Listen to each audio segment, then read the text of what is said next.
With school out and the temperatures sitting in the triple digits, getting the kids outside to play can be tough. But letting them sit in front of a screen all day isn't attractive either.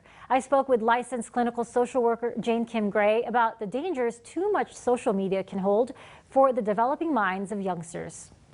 I do think that too much social media, too much screen time can have a negative effect, not only on attention span, but on self-esteem, on a child's perspective of the world.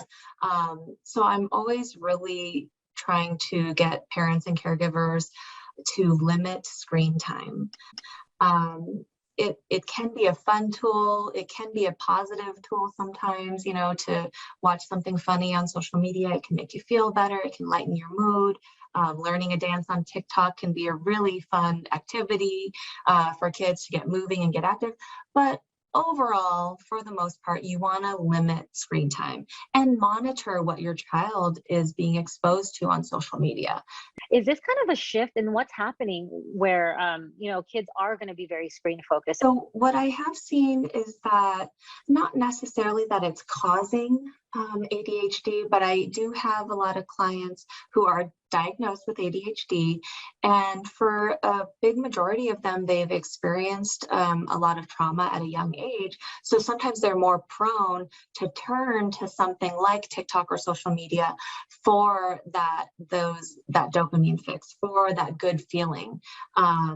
Because it is a nice distraction to the real world or the outside world, for a young kid that could possibly be going through a really tough time. Maybe they're getting bullied, maybe they're dealing with something traumatic.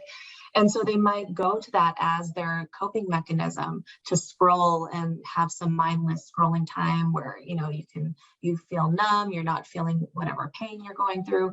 So, and that can quickly turn into a negative thing when it becomes too much, right? So we want to make sure that we're giving those kids positive coping skills to fill that void. So instead of TikTok, maybe, you and your family can do arts and crafts together. Maybe there can be journaling activities, listening to music, watching a movie together as a family.